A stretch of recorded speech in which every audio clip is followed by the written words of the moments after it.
And here we go. Welcome everybody to this WellStart webinar. It is about the 3 high hurdles to weight loss and health. Whoops, whoa, back up. Easy. And it's really about how we see people self-sabotaging on their big change journey. And these are the 3 big things that we see our clients doing as they're coming in, the things that have kept them stuck up till now. And what? And they're really simple to overcome. They're not giant obstacles. They are really simple, small mental shifts. But when you change the mindset in this way, it then starts making everything else easier and better. So, let's see. The agenda is I'm going to talk about 2 different models of behavior change. One is the model that most of us unconsciously adopt and act upon. And when you see it laid out, you'll realize that it's pretty inapplicable most of the time. And a second model that's actually very useful, prescriptive, diagnostic, and generative of solutions, which is the one that we're going to be using. And when we dive into that one a little bit, we're going to see where the one area where people really tend to get stuck once they begin their journey, and then what those hurdles are and how we can overcome them. And then at the end, we'll let you know a little bit about, if you're interested, the upcoming WellStart Health program, and you can answer any questions you might have. All right, so a little bit about me. I am the Chief of Behavioral Science at WellStart Health. I come to it with a long history of studying science, nutrition, health behaviors. I have a doctorate in health studies from Temple University, Masters of Public Health from the same place, and I've co-written or contributed to these books that you see here. The other inspiration for WellStart Health and the program we've built really is this guy, Josh Lajani, who's a co-founder and also a coach. And this was him in 2012, coming from South Louisiana, a culture that worships food, worships alcohol, worships the laissez le bon temps roulé, the good time. And he had reached 420 pounds, was miserable, had been a college dropout, had been selling drugs, not the sort of person you would expect to be a leader in the health field in just a few years. But this is him in 2016 on the cover of Runner's World magazine. And when I met Josh, I was already, a health education professional, and he taught me so much that really filled the gap between the theories that I had been taught and was operating under, which really didn't work very well in the real world, and this new paradigm. And then when Josh joined and we started hiring other coaches to meet the demand, we started discovering all these other people all around the country and around the world who had basically adopted the same protocols Josh had, who had kind of discovered them on their own with very little or no help from the professional community. And so I began to study them. And the program really is built around these outliers, the people who are not average, who are not following the mainstream advice. Because if you look at the mainstream and you look at what percentage of people who are overweight actually manage to get their weight back to normal and remain there, it's minuscule. And you look at people who have reversed chronic disease, and there's so few of them that science can't really study them in a large-scale randomized clinical trial sort of way. And so they get ignored, but not here, not at WellStart. So I'm not sure if Carol is going to be joining us. Doesn't look like it. But I'll just, in case she pops in a little bit late, this is her. Not a huge before and after in terms of appearance, some weight loss, certainly much more vitality on the right side, But when she joins, we can talk about the other changes that might not be so visible from a photograph. So here's the implicit model of behavior change that most of us operate under, if only unconsciously. And that is, if you know something, if you know how to do something and you know what to do, then you just do it. And if you decide to do something, then you just do it. So think of New Year's resolutions, which is the quintessential change effort that most Americans and many people around the world go through. On New Year's Day, I'm going to give up sugar. So I know what to do. I'm going to give up sugar. I know how to do it. Stop eating sugar. I've decided to do it.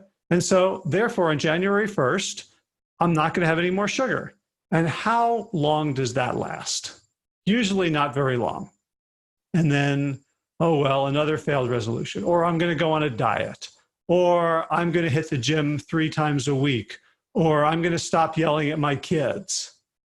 Right? Whatever the thing is, we just make the decision and we think that's all we need to do, and then we do it. So what happens when we fail? We have to interpret our failure in the light of the model. And the model, we don't question the model, we question ourselves. So if I don't give up sugar, if I don't go to the gym 3 times a week, if I yell at my kids again, it's because I'm undisciplined, I'm unmotivated, or I'm just plain lazy.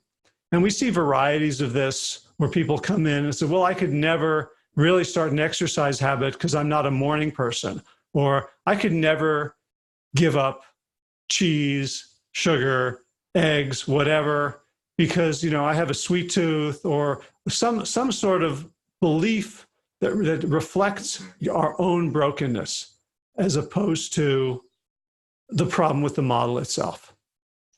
So I want to introduce a different model, the WHAM, the Well-Starred Health Attainment Model. And what I love about this is that it's a diagnostic, and we can see where we're stuck, what's getting in our way, and what we can do to move forward. So here's the model. And let's start at the bottom with motivation. So motivation is really the prerequisite for any kind of change. If there's no desire to change, then no change is going to happen. And it doesn't have to be motivation to do the thing. I don't have to be motivated to give up sugar at first, to not eat sugar, but I do have to be motivated to get the benefits that not eating sugar will give me, whether it's weight loss, mood, better health, self-esteem. So without the motivation, we're multiplying everything else by 0. So gotta want it. But that's not where it ends. The second level is self-efficacy, meaning I think I can do it, or I believe I can do it. Because if people believe they can do something and they want to do it, they'll usually attempt it, right? So these bottom 2 levels are about the beginning. Will I take that first step? So someone who's not unmotivated, says, I don't really want this change, isn't going to do it. Someone who really wants it but thinks they're going to fail is also not going to do it. So those 2 are the initial steps, the immediate impetus for jumping in. The next 3 levels, strategy, tactics, and ability, are the easy part. And not to say that they're not all necessary, and they are, and sometimes we have to intervene at these levels, but when someone, let's say someone wants to reverse their type 2 diabetes, they're motivated to do it because they're paying a lot for pills, they know what happens with uncontrolled diabetes, and let's say they've seen Forks Over Knives, or found evidence that type 2 diabetes is reversible. So if you believe, like almost all doctors in the medical system, that type 2 diabetes is not a reversible disease, that it can't be cured, then you have no self-efficacy, because you don't have efficacy over the thing in general. It's like, well, humans can't fly, therefore I can't fly. But once you understand that type 2 diabetes is reversible, then you might begin to develop some self-efficacy. You say, well, if it can be done, maybe I can do it. Now, just because other people do it doesn't mean you have self-efficacy. You might think, well, sure, other people can do it, but I can't. Sure, Josh can lose 230 pounds, but I can't. Right? So self-efficacy is both self and the thing is possible in general. But now, once we have that, then we say, okay, well, what's my strategy? Which is, do I know what to do? Okay, yeah, the strategy is reverse insulin resistance by eating a whole food, plant-based, low-fat diet. Okay, now I understand that. What about the tactics, which is, how do I do it? What does my food look like? What does my plate look like? So then I might go on Instagram, or I might watch videos, or I might read cookbooks or books by medical doctors about, here's how you go about doing it. Here's how you, for example, purge your kitchen. Here's how you order in a restaurant. Here's how you cook stews and soups and things that you'll find hearty and filling and fulfilling and delicious. And then there's ability. Okay, I know what to do. Can I actually do it? And that's where, so those three levels are the getting moving. So the first step was self-efficacy and motivation. The second step is actually going into the arena and doing something, is strategy, tactics, and ability. But then at that point, that's when people fall down. And it's because of the next level, follow through. So the people who do well for 2 weeks have started and they're in the arena, and then they fall down. I haven't had sugar for 2 weeks, and then I'm in the office and someone comes in with a homemade birthday cake, and they look like they're going to be hurt if I say no, and so I eat sugar. And so I haven't followed through. And what happens typically at that point is the whole thing falls apart. And just to mention, the top level identity is when all of this becomes easy because it's who we are. It's no longer a habit that we have to build. It's an ingrained habit. It's part of our identity, and it becomes very easy. You wouldn't drink cyanide because someone else was having a cyanide party. Like, no, that's not for me. You wouldn't rob a bank because you're not a bank robber. So identity is kind of the highest level, but we have to get through the follow-through phase in order to reach identity. So here are the three big things that stop us when we have begun the process of change. We've taken that first step and we are moving and shaking and doing stuff, and then we get stopped in follow-through. So here, this is the most common one. I call this the wagon illusion, which is, you've heard the phrase, I fell off the wagon. We use that very cavalierly. Yeah, I was doing good, but I fell off the wagon. Went away on vacation, and I fell off the wagon. Went to a wedding, fell off the wagon. I was stressed out. My partner got sick, and I stress ate, and I fell off the wagon. I went to the gym, but then we went on vacation. I got out of the routine, and then I fell off the wagon. So I take metaphor very seriously. So if I fell off a wagon, the image is the wagon is still moving, and it's moving away from me, and it's moving away from me at a speed that I can't catch up to. And besides, I'm sitting on my butt on the ground, bleeding from my knees and my elbows, dusted up, bruised, uncomfortable, miserable, alone, and the wagon is trundling up the hill to happy land without me. Now you can see how disempowering a metaphor that is. And it happens, and so if this is the metaphor, then of course a failure, a slip up, a human mistake means the end of everything. But when you think about it, human beings are imperfect, right? We make mistakes.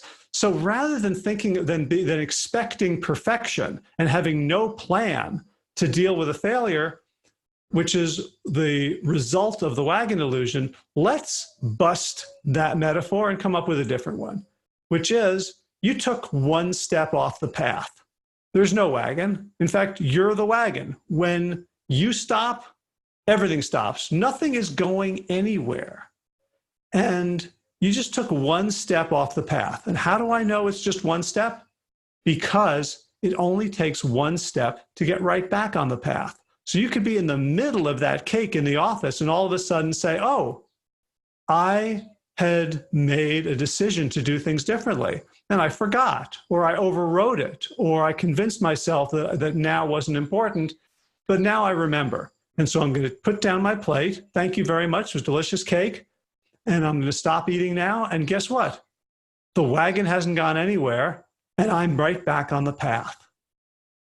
And so once we do that, once we understand that we are the wagon and we're only one step away from the path, then we begin to use our slip-ups not as reasons to quit, but as learning experiences. So what happened that I had the cake? What was the thought that I believed? Oh, I have to be polite to this person. And we can then dispute that, because that thought is going to come up again and again. And if we always believe that thought, and we don't notice that thought capturing our intentions and our behaviors, it's going to get us every time. So when I hear the thought, oh, I need to be polite to this person, really, is that more important than your own big goals and than your trajectory? Do you really think that saying no is impolite? And we can begin to question that. And I'm not going to tell you what to think, but once we shine a light on the question, you get to decide, is that a rational viewpoint in my best interest? And so we don't have to, once we fall off the path, we don't have to make it a drama. We don't have to beat ourselves up. All we have to do is remember that this is a part of life, that failing, not reaching our objectives, is how we learn. Imagine taking a kid and trying to teach them a musical instrument. And if they ever made a mistake, you'd say, oh, well, clearly you're not meant to be a musician. That would be crazy, right? When I try to play a piece on the guitar, it's the mistakes that teach me how to do it better, that teach me where to put my fingers, that teach me where to put my attention. So instead of a wagon, we're viewing our slip-ups and mistakes as fuel for the continued journey, because our motivation is initial fuel, but it can't carry us all the way. It's actually our slip-ups that are like, shoveling the coal into the steam engine to keep it going. All right, if there's any questions, you can post them in the chat. And if not, I will continue with the second high hurdle, which is exercise as atonement. And I want to broaden this to atonement in general, just to say, once I slipped up, let's say I fell off the wagon and then I said, all right, I got to get back up right away. So now it's like, because there's this wagon, the image in my mind is, I have to run to catch up to the wagon. I can't just start where I am again. So what does running to catch up with the wagon look like? It means, oh, well, I ate a piece of cake at the office. Now I'm going to go home and do 3 hours on the treadmill. I'm going to go to the gym and do 4 spin classes. I'm going to do the 4, 5, 7, and 8 o'clock classes. Or it could be restricted eating as atonement. I ate a piece of cake, so now I'm not going to eat for 2 days. I'm going to fast. So these are both responses to this idea of I fell off the wagon and I'm behind and I've got to catch up. And this doesn't work because actually the catching up reinforces the falling off. So if I know that I can just run and catch up, then I might say, well, part of my mind can go, well, I'll eat this cake and I'll atone later. I'll do my penance, right? I'll skip the gym now and then I won't eat tomorrow. So because they're two sides of the same coin, the more we restrict ourselves, the more we are creating the energy for another slip up, for another binge, because restriction doesn't feel good. So if I feel, and especially when it feels punitive, when it feels like punishment. So that's a high hurdle number 2, also related to this wagon metaphor, trying to catch up in a way that feels like I'm punishing myself. Third one we alluded to this, that motivation is a very good fuel for getting started. If we don't have the fuel to get started, we need motivation to overcome inertia, to get some momentum going. But once we're going, we do not want to rely on motivation, because motivation goes up and down. One day I'm motivated, another day I'm not. One moment I'm really excited, another moment I couldn't care less. That's human nature. That's the nature of our minds. So if we think that when our motivation is low, it's a punctured tire and we have to blow it up, I can't keep going, this car can't keep moving unless we blow up the tire. And then I'm going to blow up the tire, but I'm not going to patch it, because motivation can't be patched. It's always going to be going up and down. Then I'm stuck. And when my motivation runs out on day 14, when I go to the office and that piece of cake is more important to me than my diet, than my weight loss, than my disease reversal, and I'll say, oh, well, I just wasn't motivated. I guess that's over, just like all those other times. I just can't stick with anything. I'm just not motivated to keep going. And this is a big problem in the health profession, because that's what we're trained to do. We're trained to remotivate people. Someone comes in and admits they fell off their diet. What do? We do motivational interviewing. We say, well, what's important to you about losing weight? What's important to you about reversing your diabetes? And then that's all we do. And we send them back out into the world. And then when they slip up again, they say, well, I guess wasn't motivated. And we keep repeating the process. So we keep, for ourselves and for our clients, we are pumping up a tire with a hole in it. And it's inevitable it's going to go back down. And the antidote to this metaphor is we don't need motivation once we are moving. Once we're on our way, when we hit a follow-through problem, we have to deal with it in a very different way than a motivation problem. We have to deal with follow-through problems by practicing doing the thing, even when we don't feel motivated. So this is obvious in the rest of our lives. I don't always feel motivated to get up and go to work in the morning. And I'm guessing that you may not feel motivated to do that every single morning too, but you do it. You don't tell your boss, look, it seems like a nice place to work, and whenever I feel like coming in, I will. But if I wake up in the morning and I don't feel like it, then I'm not coming in. Is that cool? You wouldn't approach parenting like, I don't think I'm going to give my kids food today. I'm just not feeling it. It just doesn't feel like a really satisfying thing to do. There's so many things that I just would rather do today, right? So we understand responsibility, right? We understand that there are things that we do whether we're motivated or not. And the simple trick is to make our healthy journey one of those things. And the beauty is, when we do the thing when we're not motivated, that's when we grow into identity. So when I don't feel like going for a run in the morning and I do it anyway, that's when I'm putting a deposit into my identity bank account. Because my identity bank account, my identity says, this is the thing I do. It's not, this is the thing I do when I feel like it. Or when the cake comes around and I say, well, that looks so delicious, and I don't eat cake. That, in the face of that fight through, in the face of that temptation, when we override our lack of motivation by falling back on a decision we made previously, that's when we build and we deposit into our identity bank account. If there are any questions, that's the presentation. If there are any questions, you can type them in the chat box. If not, I want to just let you know that WellStart Health is starting a new cohort, a new program on August 5th. And I had a whole bunch of slides explaining what everything was. But if you're interested, if you find this a useful way of thinking about habit change and you'd like to find out more, just go to this website. It's wellstarthealth.com/program. And you can read all about it. If you want to know more and you want to explore whether it's right for you, just email me. That's howard@wellstarthealth.com. We can set up a time to chat and figure out if this would be a good fit.